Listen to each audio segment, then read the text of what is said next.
Hi friends, welcome to నిపుణగరాజ్ the voice of truth. మీరు ఈ ఛానల్ ఇంకా సబ్స్క్రైబ్ చేసుకోకుంటే వెంటనే సబ్స్క్రైబ్ చేయండి ఫర్ ఇన్స్టెంట్ అప్డేట్స్.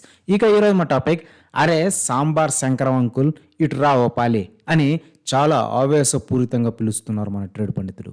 మనకు తెలుసు కదా, సాంబార్ శంకరం అంకుల్ ఒకప్పుడు గొప్ప డైరెక్టరే, కాదనలేము. స్టోరీ ఇంకా స్క్రీన్ ప్లే రైటర్గా సుజాత గారు ఉన్నంత వరకు, రోబో సినిమా వరకు వరుస పెట్టి బ్లాక్ బస్టర్లు కొట్టాడు. బండి బాగానే సాగింది. కానీ ఆవిడ చనిపోయాక ఇక అంకులే స్వయంగా స్టోరీలు స్క్రీన్ ప్లేలు రాయడం స్టార్ట్ చేసినప్పటి నుంచి తుస్సు తుస్సు మనడం స్టార్ట్ అయ్యాయి సినిమాలు. ఇక శంకరం అంకుల్ ఏ రేంజ్కి పడిపోయాడో చెప్పాలంటే ఇండియన్ 2నే ఉదాహరణ. మామూలుగా ఒక క్లాసిక్కి ఎవరైనా చిప్రీ డైరెక్టర్ స్పూఫ్ చేస్తాడు. ఇక్కడ తాను తీసిన క్లాసిక్ భారతీయుడు సినిమాకి తానే స్పూఫ్ లాగా ఇండియన్ 2 తీశాడంటే చెప్పొచ్చు శంకరం అంకుల్లో జ్యూస్ అయిపోయిందని. ఇక ఇండియన్ 3ని డైరెక్ట్ ఓటీటీకి అమ్మడానికి ప్రొడ్యూసర్లు ప్రిపేర్ అయ్యారంటే చెప్పొచ్చు అతను ఏ లెవెల్కి పడిపోయాడు. ఈ ప్రాసెస్లో చాదస్తపు దిల్మాయ తన బ్యానర్లో ప్రెస్టీజియస్ 50వ సినిమా శంకరం అంకులే తీయాలి, అది కూడా రామ్ చరణ్ హీరోగా ఉండాలి అని బుక్ చేసి పడేశాడు. ఇక ఆ ప్రాజెక్ట్ మొదలు ఆ సాంబార్ అంకుల్ వల్ల అన్నీ ఆటంకాలే. కమలం సార్తో గొడవ పెట్టుకుని ఇండియన్ 2ని మధ్యలోనే ఆపేసి ఈ గేమ్ చేంజర్ స్టార్ట్ చేశాడు. గేమ్ చేంజర్ సగం అయ్యాక ఆ ప్రొడ్యూసర్ గారు కోర్టుకి వెళ్ళడంతో నేను ఇండియన్ 2 కూడా పూర్తి చేస్తా, గేమ్ చేంజర్ కంటే ముందే వదులుతా అని కోర్టుకి విన్నవించాడు. ఆ విధంగా గేమ్ చేంజర్ని పక్కన పెట్టి దాన్ని పట్టేసుకున్నాడు అనమాట. ఈ టైం వేస్ట్ గ్యాప్లో రామ్ చరణ్ ఇంకో భారీ సినిమా చేసుండొచ్చు, కానీ సాంబార్ అంకుల్ని హర్ట్ చేయడం ఇష్టం లేక అతని ఏజ్కి గేజ్కి గౌరవం ఇచ్చి హంబుల్గా ఉండిపోయాడు. సినిమా షూటింగ్ లేకపోయినా కూడా ఆ సినిమా తాలూకు లుక్ మెయింటైన్ చేస్తూ సంవత్సరంన్నర పాటు ఖాళీగా ఉండాలంటే ఎంత కష్టం, అది చేశాడు రామ్ చరణ్. ఇంకేం చెప్పాలి. ఇక తర్వాత తన కళాఖండం ఇండియన్ 2ని జనం పైకి వదిలాడు శంకరం అంకుల్. తన క్లాసిక్ సినిమాకి తానే స్పూఫ్ తీసుకున్నట్టు ఉంది అని విమర్శకుల నుంచి ప్రశంసలు రావడంతో పాటు బాక్స్ ఆఫీస్ దగ్గర కమలం సార్ కెరీర్లోనే బిగ్గెస్ట్ డిజాస్టర్ అయింది ఇండియన్ 2. ఇక దీని ప్రభావం గేమ్ చేంజర్ మేకింగ్ ఇంకా మార్కెటింగ్ పైన ఇన్స్టెంట్గా పడిపోయిందని చెప్పాలి. కనీసం అప్పుడైనా ఒళ్ళు దగ్గర పెట్టుకొని సినిమా తీయాలి కదా.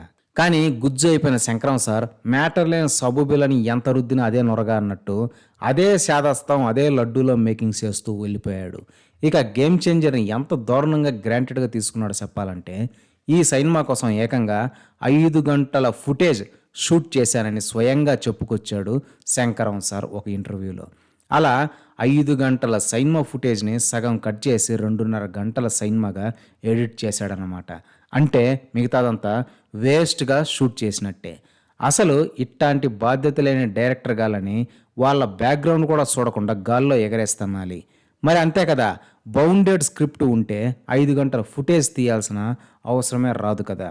అంటే బౌండెడ్ స్క్రిప్ట్ లేకుండానే తోచిన సీన్లు తీసుకుంటూ పోయి అటు యాక్టర్స్ డేట్స్ని, వాళ్ళ వాల్యుబుల్ టైంని, ఇటు ప్రొడ్యూసర్ డబ్బులని మింగబెట్టేశాడనమాట. పోనీ ఆ ఫైనల్ కట్ అయినా సరిగ్గా చేశాడంటే అది లేదు. పేలవమైన సీన్లు పేర్చుకుంటూ పోయాడు. పైగా ఇంటర్వ్యూలో సిగ్గు శరం లేకుండా ఏం చెప్పాడంటే, మంచి మంచి సీన్లు ఎడిట్లో తీసేయాల్సి వచ్చింది అని.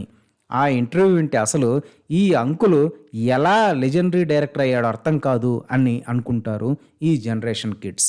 ఇక ఇంకో దారుణం ఏంటంటే, కేవలం పాటల కోసమే 65 కోట్లు ఖర్చు చేయించాడు.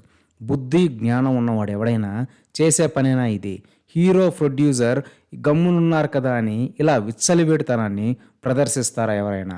ఇక ఇంకో కఠోర నిజం ఏంటంటే, ఈ సాంగ్స్లో 3 ఒళ్ళు హోనం చేసుకొని నాన్ స్టాప్ డ్యాన్స్ సీక్వెన్స్లు 1 మినిట్ పైగా ఉన్నవి చేశాడంట రామ్ చరణ్. వాటిని కొరియోగ్రాఫర్కి కూడా చెప్పకుండా ఎడిట్ చేయించేశాడంటే ఇంకేమనాలి? ఆ మాత్రం దానికి హీరోని ఫిజికల్గా అంత కష్టపెట్టాల్సిన పని ఏముంది? పోనీ స్టోరీని ఇంపాక్ట్ఫుల్గా తీసి దొబ్బాడా అంటే, ఇయాల్టి రోజుల్లో ఎవరైనా సరే ఎక్స్పీరియన్స్ లేని యాస్పైరింగ్ యంగ్ డైరెక్టర్లు ఇంతకంటే ఆ సీన్లను బేషుగ్గా తీస్తారు అని ఇట్టే చెప్పేయగలం. అలా గేమ్ చేంజర్ని ఎన్ని రకాలుగా తూట్లు పడవాలో అన్ని రకాలుగా తూట్లు పొడిచేశాడు శంకరం అంకుల్. ఫైనల్గా ప్రొడ్యూసర్ దిల్మాయ కూడా నాకు గేమ్ చేంజర్కి సంబంధం లేదు అన్నట్టు పబ్లిసిటీ ప్రమోషన్స్ ఏమీ చేయకుండా అనాథలా ఇడిచిపెట్టేశాడు. అలా సాంబార్ అంకుల్ని నమ్ముకున్నందుకు అటు హీరో రామ్ చరణ్ పీక్ 3 ఏళ్ల టైం వేస్ట్ అవ్వడంతో పాటు దిల్మాయ 100 కోట్ల డబ్బులు కూడా మంట కలిసిపోయాయి. సాంబార్ అంకుల్కి ఏం పోయింది గోసిపాత, ఇప్పటికీ తాను గొప్ప డైరెక్టర్ని అని అనుకుంటూ కాళ్ళు పార్జాపుకొని పొట్ట ముందరేసుకొని సోఫాలో ఎంజాయ్ చేస్తూ ఉంటాడు పాప్కార్న్ తినుకుంటూ అని కొనియాడుతున్నారు మన ట్రేడ్ పండితులు. ఇదే ఫ్రెండ్స్ ఈరోజు టాపిక్. ఇలాంటి లేటెస్ట్ అండ్ ఇంట్రెస్టింగ్ టాపిక్స్ కోసం ప్లీజ్ సబ్స్క్రైబ్ టు నిప్పు Nagaraj, the voice of truth, and please like, share and comment this video with your valuable opinions. See you again.